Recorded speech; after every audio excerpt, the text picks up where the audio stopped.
Jim, bonjour. Même question que Karlens. Qu'est-ce qui t'a poussé à signer au SCO? Comment ça s'est fait? Toi, tout a été très rapide dès la fin de la saison. Ouais, ça s'est fait très rapidement. Moi, ce qui m'a plu, c'est la considération qu'on m'a donnée. Et voilà, j'ai beaucoup aimé le discours et du coach et du directeur sportif. Donc ça s'est fait très, très rapidement et moi, j'étais très content. C'est quoi un peu ton profil? C'est quoi ton poste préférentiel? Tu joues plutôt milieu gauche, ailier gauche, percussion? C'est quoi un peu? Ouais, c'est exactement ça. Moi, j'ai fait la plupart de ma carrière en ailier. Après les 2 dernières saisons, j'ai pu jouer dans un système à 5 pistons, mais j'ai quand même aussi évolué en ailier. Mais les 2 dernières saisons, c'était plus piston. Après, mon poste préférentiel, c'est ailier. Et t'as aimé ce rôle de piston qu'on t'a donné la saison dernière? Ouais, on s'y fait. Les tâches défensives qui s'ajoutaient? Ouais, voilà, au début c'était un peu dur. Après, avec l'adaptation, je prenais mes marques, mes repères et c'était de plus en plus en moi, je veux dire, inné. Voilà. La saison dernière a été compliquée, collectivement, comme on le disait à Karlens aussi tout à l'heure. C'est quelque chose d'oublié ou il faut un peu de temps pour se remettre de ce genre de saison qui se termine par un échec? Non, la page elle est tournée, surtout que voilà, aujourd'hui j'ai rejoint Angers SCO. Du coup, non, la page elle est tournée, même si ça a été difficile la saison dernière. Finir une saison en étant relégué, c'est toujours difficile. Après, moi j'ai eu la chance de vite enchaîner avec la signature ici, donc non, la page est tournée. Et là, je suis très motivé pour faire une grosse saison. Ça a sa facilité justement pour tourner la page, cette signature rapide? Ouais, franchement, le fait d'enchaîner comme ça, de changer de club vite, on change aussi d'état d'esprit. On a envie de direct se remettre au travail. Tu as connu la Ligue 1 à 18. Est-ce que tu sens que ça change, c'est différent, c'est plus exigeant? Ouais, forcément, c'est plus relevé. Il y a moins de place entre guillemets pour se maintenir parce que voilà, il y a 2 équipes en moins. Donc moi je l'ai senti comme ça. J'ai fait 2 saisons à 20, une à 18. Et c'est vrai que à 18 c'était plus dur. Ouais. Qu'est-ce qui pour toi manquait à Clermont l'année dernière et qu'est-ce qu'il faudra au SCO pour exister dans le championnat et se maintenir? Ce qui manquait, quand on compare par exemple la saison où on finit 8e avec Clermont et la saison où on descend, c'est des petits détails. La balle qui tape sur le poteau au lieu de rentrer, des pénaltys qu'on rate, tous ces petits détails cumulés, au final ça fait qu'on perd des points très précieux, surtout à 18. Donc moi je dirais que c'est ça, parce qu'il y a des matchs où on avait du bon contenu, mais au final on sortait avec 0 points. Donc c'est les détails, être efficace dans les 2 surfaces, très important. Tu débarques dans un club promu, donc qui va sans doute jouer le maintien. On peut s'attendre à une saison compliquée sur ce plan-là. Ça t'a pas fait hésiter au moment de venir? Ça rentre pas en compte dans ton choix? Non, pas du tout. Moi je l'ai pas du tout vu comme ça. Moi j'ai surtout vu une très bonne opportunité de continuer à jouer en Ligue 1. Le club il soit promu ou pas, ok, on part peut-être en jouant le maintien, mais voilà, va falloir s'accrocher directement. Et en tout cas, non, j'ai pas hésité par rapport à ça. Tu as découvert le monde professionnel sur le tard, tu as un parcours un peu atypique sans avoir fait de centre de formation, donc tu as maintenant quelques années de Ligue 2, si je dis pas de bêtises, et de Ligue 1, ça c'est sûr. Tu te considères comme un joueur encore en apprentissage, en progression, un joueur expérimenté? Non, je pense qu'on peut apprendre tous les jours, hein, même si, je pense même à 35 ans, admettons, on peut toujours apprendre.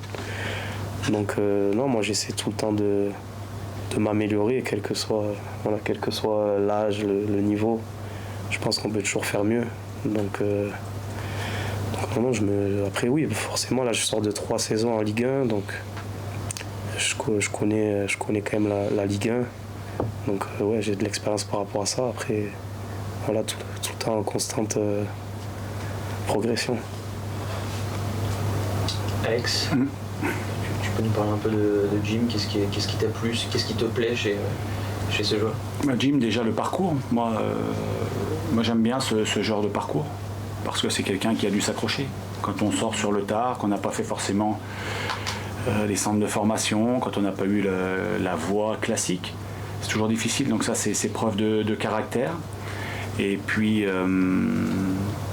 ce qu'il proposait à Clermont, c'était bien. Voilà, il a une certaine forme de polyvalence. Et puis, pareil, c'est un garçon qui arrive à peu près dans les âges de Carlens. Et c'est des garçons qui sont en pleine forme physique.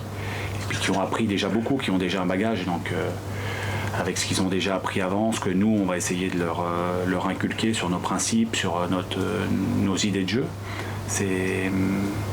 Voilà, c'est bien. Et puis il a l'expérience, ça fait 3 ans de suite qu'il fait en Ligue 1. Donc pour nous, intégrer un joueur comme ça, je considère ça moi comme une plus-value. Laurent, c'est pareil, qu'est-ce qui vous a poussé à aller chercher Jim? Là, c'est un profil que vous avez ciblé assez rapidement, j'imagine, vu que ça a été fait, tout s'est fait assez tôt après la montée. Non, on savait depuis un an déjà qu'il allait se retrouver libre. Donc bien sûr qu'on a regardé. Après, on a pris, je pense que cette année, les années aussi avant d'ailleurs, mais bon, encore plus cette année, on fait très attention aussi à l'état d'esprit des joueurs et les connaissances qu'on peut avoir, Alex et moi, dans des clubs différents où le joueur passe.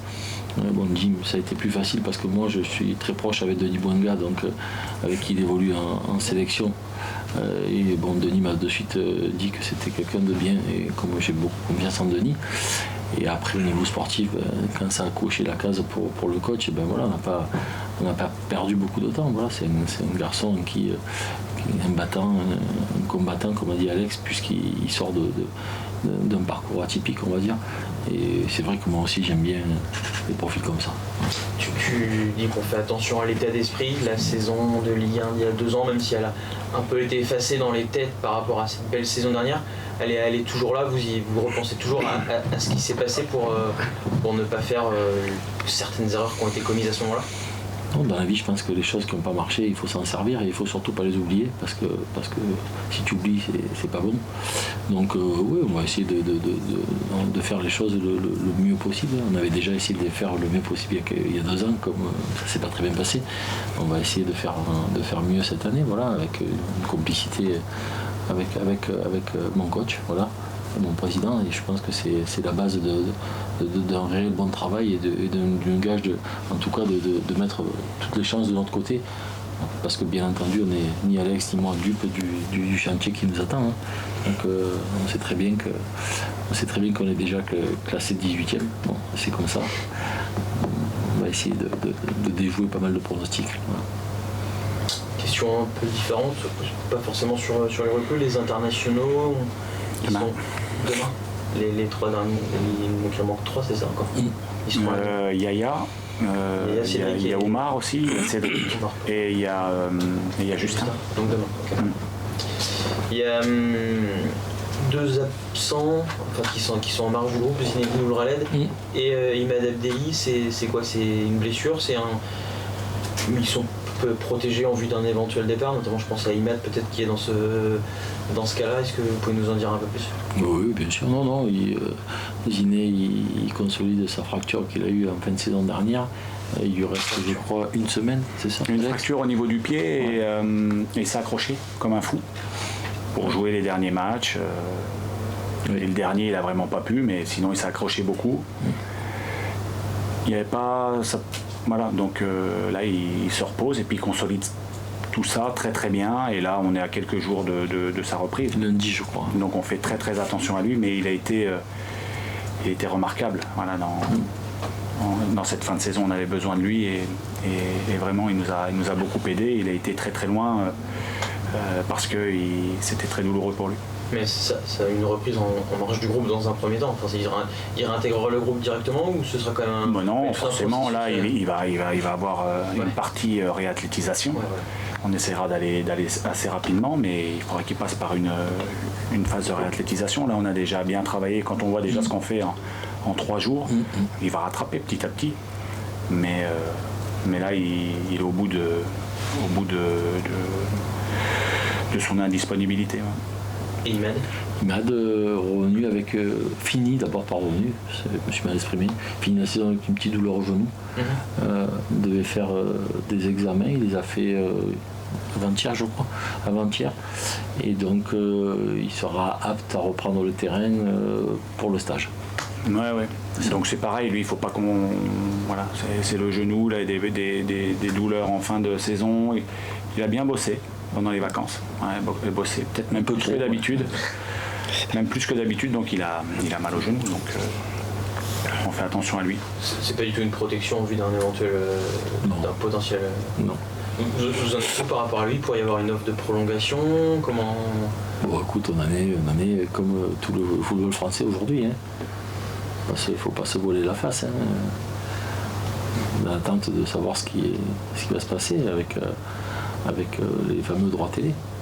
Mais non, Imad aujourd'hui, oui, et nous bien sûr qu'on aimerait le prolonger, bien entendu, et le garder, et lui faire comme lui espère d'ailleurs, et comme le coach et moi on espère, une très belle saison en Ligue 1, et puis on verra en fin de saison prochaine. Mais oui, je crois qu'aujourd'hui il est dans sa tête, et dans la nôtre il va rester avec nous.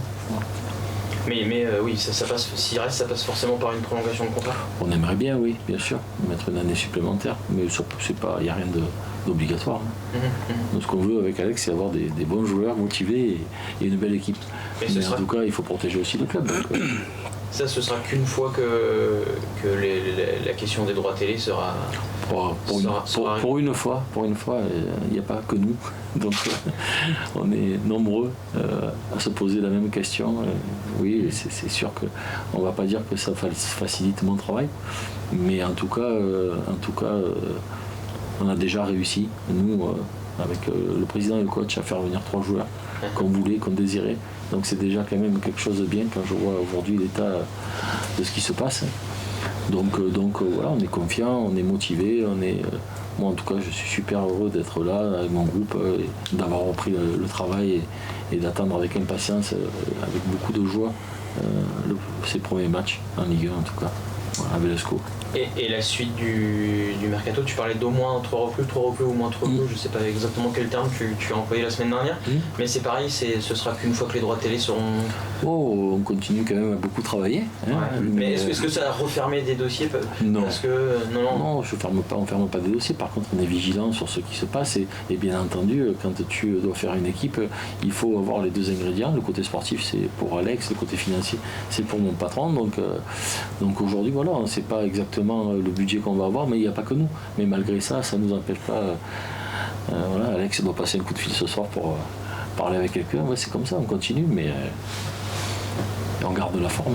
L'idée en termes de timing, ce serait quoi? Avoir de nouvelles recrues avant le départ en stage? Moi, mon idée, ça a toujours été la même, c'est que je veux donner le maximum de réussite et de chances de réussite et aussi on va dire, de tranquillité à mon coach. Donc c'est d'avoir le plus rapidement possible les joueurs pour que lui puisse en disposer, les faire travailler et puis prévoir son système et tout ce qui doit se passer. Donc on essaye d'anticiper, d'aller vite. Donc là, s'il y a un coup de fil à passer, si ça match, ça peut être très rapide. Bien sûr. Très rapide. Bien sûr, il n'y a pas de souci. Mais voilà, c'est sûr qu'avec ces histoires de droits télé, on est un peu embêté, mais c'est comme ça. On va pas pleurnicher en Ligue 1. Donc on travaille et puis voilà. Et c'est quel profil ce joueur? C'est un bon joueur. Son nom, c'est mieux. Le problème, c'est que j'ai pas mangé trop de poisson hier soir. La mémoire. Voilà. En tout cas, merci beaucoup de venir chaque fois. Merci d'être là et de parler du SCO parce qu'on a besoin de tout le monde pour cette saison qui va arriver en tout cas.